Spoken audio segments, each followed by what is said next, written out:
Zdravlja, posebno zahvaljujemo medijima da bi došli i što ćete popratiti ovu manifestaciju.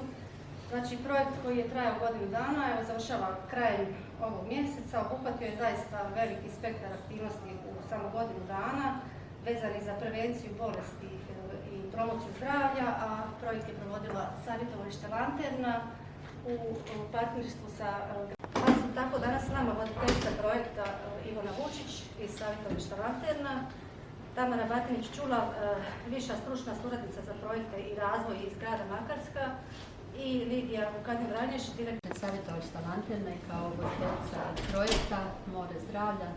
Doista mi je drago da ste se okupili u ovolikom broju, vidim sve draga lica, naši suradnici s kojima smo surađivali kroz projekt i nadam se.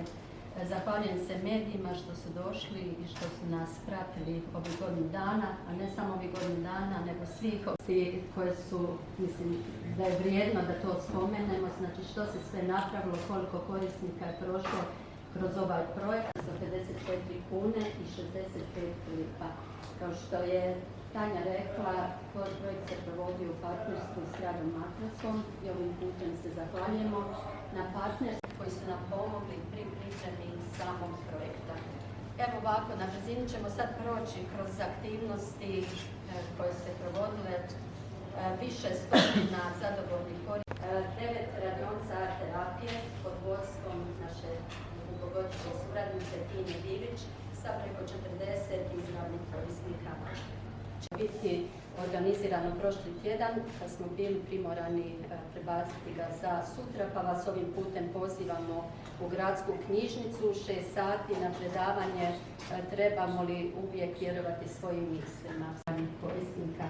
Edukativni programi primarne i sekundarne prevencije pokretom u cilju promoviranja radionica škole Zdrave Kralježnice i 16 radionica progresivno-mišićne relaksacije provodila je naša suradnica Mirjana Marinović-Marjanović i koja u krvi i krvni tlak kroz općine Gradac, Tučepi, Brela, Potgora, Baška Voda i gradu Makarskoj. Tu je bilo preko 300 korisnika, a aktivnost se 16 grupa samopomoći u cilju unapređenja mentalnog zdravlja koje smo vodile kolegica godina zadovoljnih korisnika, jedan tim i mreža stručnjaka koji smo okupili da bi ovaj projekt se uspješno priveo kraju.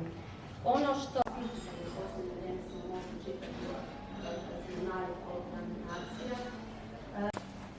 znači, i to je jako više da bismo mi trebali više ulagati tu primarnu prevenciju. Kad pogledamo i sekundarnu tercijarnu zdravstvenu opterećeni sa velikim brojem pacijenata i ne mogu pokriti sve te potrebe koje trenutno postoje u Hrvatskoj. Tako da opet to od nas posvijestio koliko je važno da preuzeti odgovornost za sebe, za svoj život, za svoje zdravlje. Ovako dobro do kraja takav jedan projekt stvarno nije bilo jednostavno.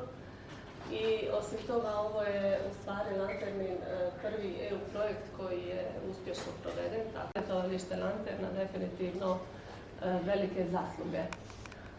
Što se tiče nas u Mari i našeg angažmana, dakle, mi smo kao i uvijek svi se zajedno radimo u trećoj fazi projekta. Ako ima nekih pitanja,